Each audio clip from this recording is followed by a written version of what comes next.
Rome is one of Europe's most beautiful cities, a place of historic and religious significance stretching back thousands of years, and also the scene of some particularly barbaric forms of sporting entertainment.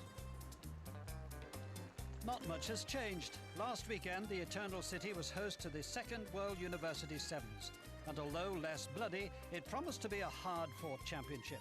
It's a jewel in the crown of international student sport.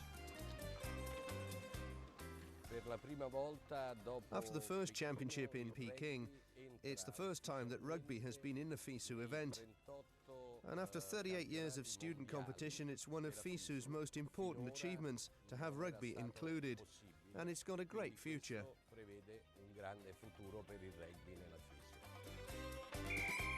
The tournament was staged over 2 days, with day one seeing both men's and women's teams compete in a pool stage to earn the right to progress through to the knockout stages the following day.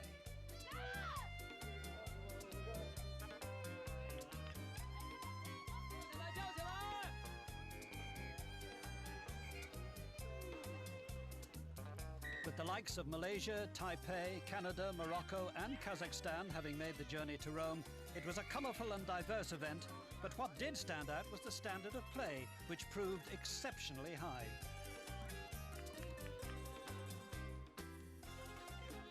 The matches ran on until late into the Roman evening, the players having had a break during the afternoon to avoid the searing summer temperatures in Italy.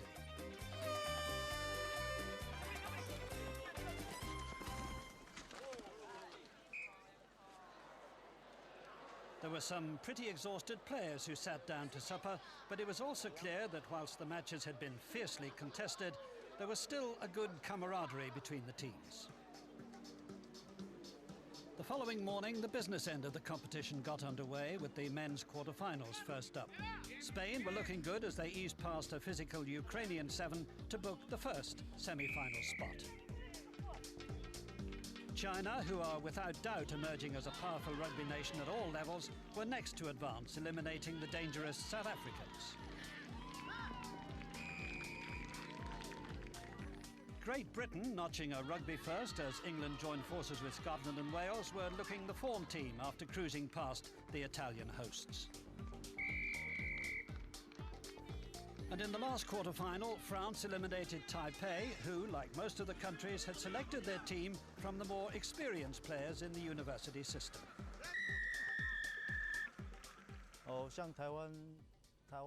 The players taking part in the event here in Rome are basically from 3 different universities in Chinese Taipei.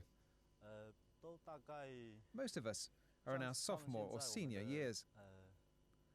We've also 1 or 2 other players in our team who've already graduated.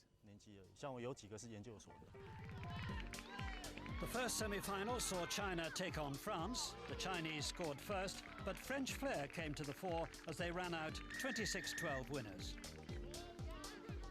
In the other semi, Great Britain eventually subdued Spain, but once again, an emerging country had proved tough to handle, a sign of things to come. I think it's nice to see the likes of China and Taipei being so good at sevens. And I think as those nations come through, it maybe reflects on what may happen in the next 10 years in countries like that. The women's final was between the hosts Italy and hot favourites and defending champions Canada, who'd looked virtually unbeatable in qualifying.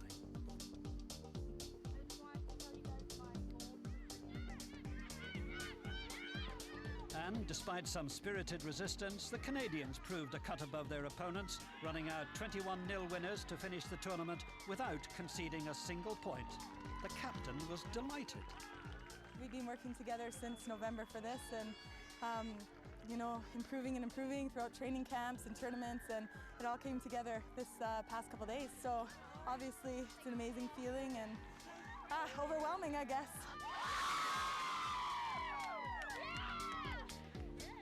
The men's final was expected to be a tighter affair as Great Britain took on France. However, France dominated the match with some superb running rugby, registering a comfortable 33-10 victory over their opponents. A brilliant end to the weekend.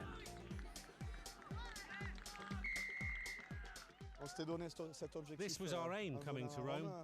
We had a superb group, and we're very pleased because it's very difficult against the British. It's great to be champions of the world. It had been a memorable 2 days of rugby in Rome. We look forward to the next one in 2008. Next week on Total Rugby, we bring you Canada's crucial World Cup qualifier against the USA and Newfoundland. Join us then.